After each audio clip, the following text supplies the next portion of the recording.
Agora nós vamos começar pela leitura, né, dessa tirinha, parte dessa história aqui, né, da Turma da Mônica Jovem no País das Maravilhas, tá? Nós iremos fazer parte da leitura dessa tirinha e depois vamos ler sobre o autor e eu vou explicar aí sobre, né, os exercícios propostos para a aula de hoje. Então nós temos aí, página 12, Turma da Mônica Jovem no País das Maravilhas.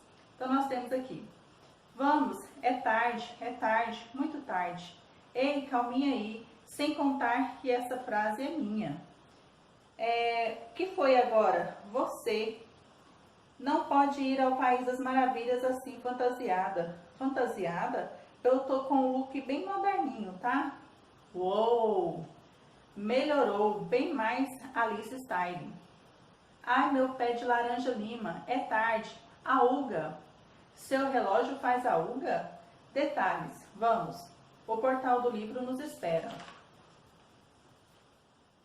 Ô, orelhudo, a queda sempre demora assim? Se não for a hora do rush, aceita um chá? Valeu, vou checar meus e-mails enquanto isso. À vontade, eu vou assistir a terceira divisão do futebol de lesmas. Auga! Estamos chegando. Kaplof, percebi. E agora nós vamos, né, então nós lemos aí a Turma da Mônica Jovem, essa edição número 21, tá bom? Sobre Maurício de Souza nós temos aqui: nasceu na cidade de Santa Isabel, no estado de São Paulo, em 1935, desde pequeno. Gostava de desenhar e criar personagens, paixão que o faria se transformar num dos mais famosos cartunistas do Brasil. Tem histórias da Turma da Mônica como uma das suas principais criações. Antes de iniciar a carreira de quadrinista, trabalhou como repórter policial do jornal Folha da Manhã. Foi o primeiro artista brasileiro de quadrinhos a conquistar sucesso nacional e internacional. É membro da Academia Paulista de Letras. E agora nós vamos para a leitura e explicação dos exercícios propostos para a aula de hoje, certo? Então nós temos aqui: interagindo com a história em quadrinhos. Então nós temos aí a página 16. Exercício número 1. Qual é o principal objetivo de uma HQ? Letra A: instruir, pois pretende ensinar como é possível sobreviver a momentos difíceis na vida. Letra B: expor, pois transmite conhecimento sobre o contexto histórico da época em que nasceu um fato. Letra C: narrar, pois conta uma história na qual estão presentes personagens em que desempenham ações de um determinado lugar em um determinado momento. Letra D: argumentar, pois defende o ponto de vista por meio de argumentos e contra-argumentos a fim de convencer o leitor sobre algo. E nós temos aí o exercício, vocês vão marcar qual que é o principal objetivo da HQ, tá? Então, só frisando aqui para vocês que o resumo aí de história em quadrinhos é o HQ, certo? Então, voltando aqui na explicação, exercício número 2, um recurso de gênero, do gênero história em quadrinhos é a presença de balões.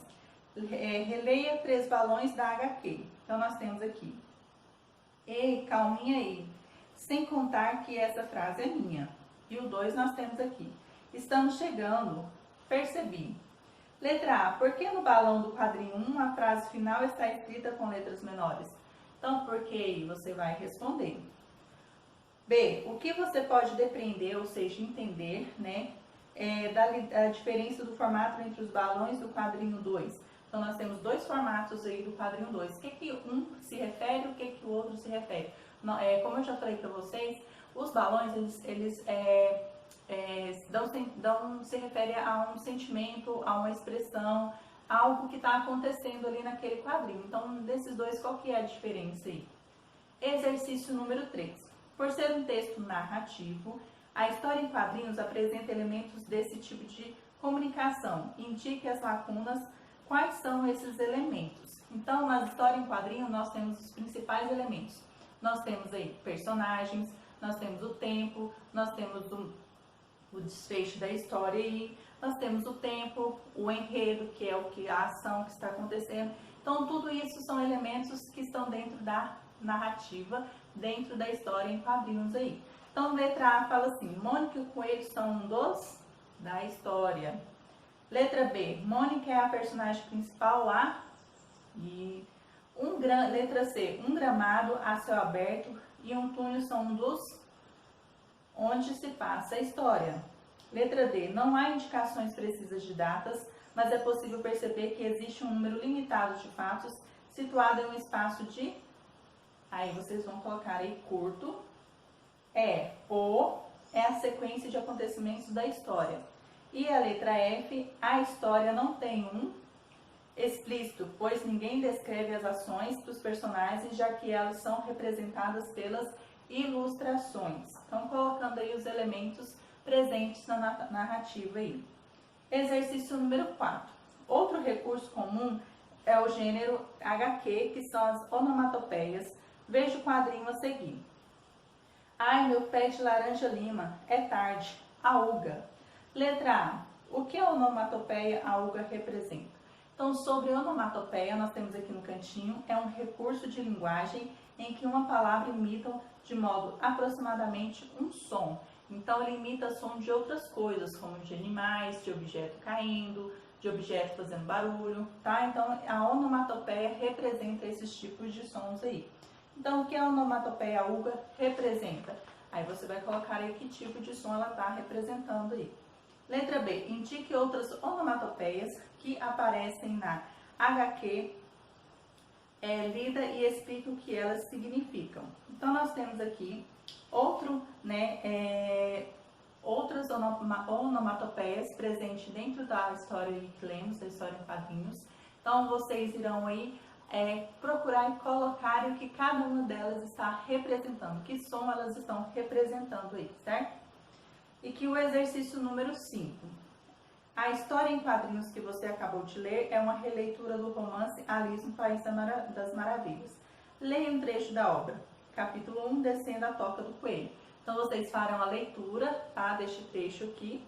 E aqui nós temos, na página 19, Alice no País das Maravilhas. Então, nós temos uma sinopse aqui, tá, do livro, que fala assim, publicado em 4 de julho de 1865, Alice no País das Maravilhas é um romance fantasioso, infanto-juvenil, mais conhecido como de Lewis Carroll, pseudônimo do escritor Charles Louis Dodgson. O livro narra as aventuras de uma menina que cai em uma toca de coelho e entra em um mundo fantástico, povoado por criaturas e situações que parecem saídas de um sonho. A obra tem uma continuação, Alice através do espelho. Ambos foram adaptados para o cinema e influenciam muitas obras artísticas. Letra A. Comparando o trecho com a HQ lida, descreva as alterações decorrentes da adaptação. Então, que alterações ocorreram, né, que o Maurício de Souza fez aí na história, né, da Mônica jovem aí. Letra B. No trecho da obra original, para indicar como queda, é longa. Alice pega uma jarra de geleia de laranja e devolve enquanto continua caindo. Na adaptação para HQ, Mônica lê e-mails. Levante hipótese. Qual é o propósito dessa alteração?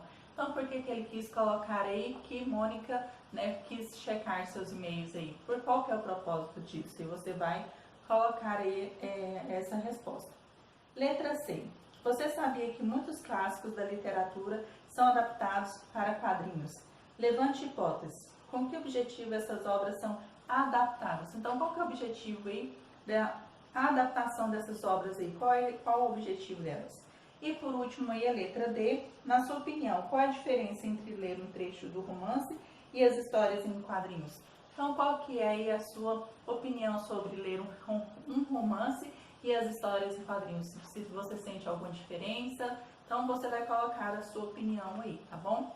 Então, aqui nós encerramos, tá, a leitura e explicação dos exercícios propostos para a aula de hoje. Hoje não teremos redação, tá?